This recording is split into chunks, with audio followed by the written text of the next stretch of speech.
Joshiva asks, do you have some tips or techniques, Joseph, for letting go in social situations and caring less about how you're being perceived? Just a quick caveat, guys. If you want to ask me any questions, you can join the free Discord down below and I will maybe make a video on it if I feel that they are good questions. So, being perceived, you know what I immediately thought about when I was reading this is nobody cares as much as you do. Nobody cares. Nobody really cares about how you're being perceived. I was in the gym this morning and a guy was doing dumbbell press, right? I was doing incline dumbbell, I don't know what this is, shoulder row for back of the delt, trying to get that 3D delt going on. So I was by the rack and I was doing this, right, with the dumbbells. And there was this guy behind me and he was just getting ready to put the dumbbells on his knees and roll back. He rolls back, the back of the bench collapses, falls down, and he drops the dumbbells off. Like, made a complete mess, right? I looked in the mirror, saw it, and I just went back to my workout, right? I looked back a couple of minutes later, he's red, he's looking around at other people. Did people see that? Nobody cares. Nobody cares. Nobody really cares as much as you do. And I know that ideal, that mental model needs to, you need reminding of it. You need it to permeate your conscious multiple times. You need me to say it. You need to watch this video again and again and again when you get in those moments of anxiety. And then what you have to do more practically is you have to teach your body how to relax in those uncomfortable situations. And it starts with those mental mantras, right? It's coming back to that mental model and going, people really do not care. And then it's having the introspection and self-awareness in order to let go. And I don't mean let go from just a mental perspective. I mean letting go physically. What usually happens when you are getting anxious, when you are getting nervous, when you are getting insecure in social circumstances, is you are clenching. You might be clenching your anus very, very tightly. That might be the muscle that you clench. You might be clenching your hands unconsciously, right? You might be clenching your jaw. You might be clenching your chest, your shoulders, your necks. There is tension manifest somewhere in the body as a consequence of your anxiety. Emotion is energy in motion and it turns up in the body. It is in the musculature. It is in the very fascia below that. You heard this ancient Egyptian hermetic idea, as above, so below. As you think in your mind, anxiety is going to manifest itself into the body. As the body is anxious, so it manifests inside the mind. If you are going to get outside of that loop, it starts by bringing your consciousness and awareness to that tension and consciously letting go. And the answer is going to be boring. You maybe not going to like this, or maybe you interpret it boring because I'm prefacing it by saying it's boring. Maybe I'm coloring your opinion. Maybe it's very, very interesting. You know what? No, it's very, very interesting. Breath. Breath is always the key. It is the one mechanism that you have that branches between the parasympathetic and sympathetic nervous system. Conscious control and subconscious control. It gets in between both. If you want to have better agency over your mind and your body, it starts by having better agency of your breath. One you could do is Nadi Shodhana, right? Nadi Shodhana, you have two branches of your nervous system that correspond, and the Hindus interpret this, I'm probably going to get this wrong, Ida and Pingala, right? They're two cables that run up your spine. One is called Ida, one is called Pingala. And they're representative of yang energy and yin energy. Masculine, feminine, sympathetic, parasympathetic. That's how they exist. They create that balance.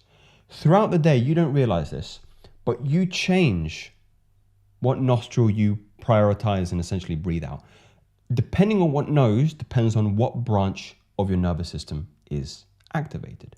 So it alternates throughout the day. And one way you could do is I like to put the index finger just on my third eye, middle brow here, and then I close with my thumb, one nose, or with my middle finger, the other nostril.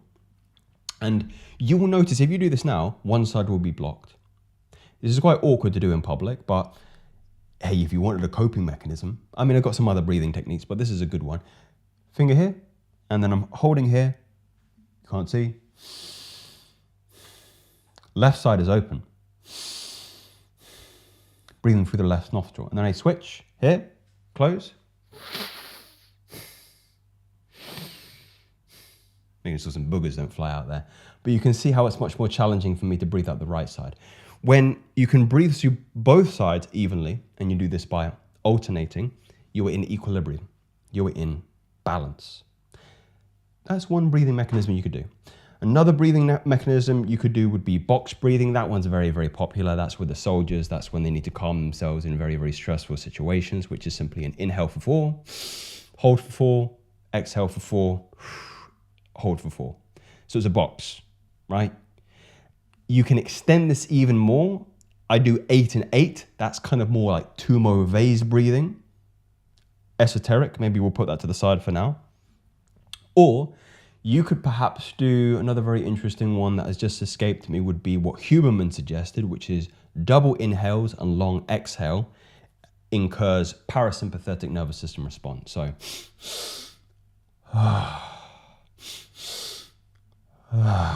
that is I mean, I feel bad. I just did 2 and I feel ready for bed, right?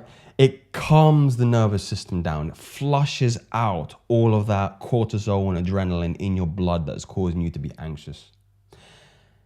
And I feel fantastic right now. Go maybe try the double breath. Try the double breath. That is a very easy mechanism that you can have on your person. Some people have these very interesting little pens as well. Not vapes or anything, but it's like a necklace, silver little, kind of like a whistle, but it kind of, it focuses your attention and intention in one point, which is your breathing, and a little flute.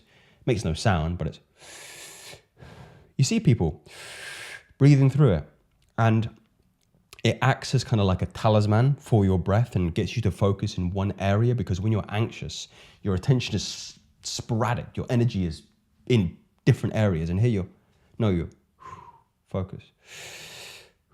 Come to one area. Don't start vaping. It's just a little flute. So I really believe, just to come back to the premise of the question that Joshiva, our brother, is asking here, it's all about getting yourself into parasympathetic response, and the best way you can do that is through the medium of breath. It really is, and you should have kind of like some people call them a talisman. I believe in Inception they called totems. And basically, when they're in dreams, they have these little totems that are personal to them, that they give them confirmation that they're in the real world and they're not dreaming. And in some ways, you can imbue a talisman with a certain energy, with a certain power, with intention, and it could be something like calm. And people do this naturally.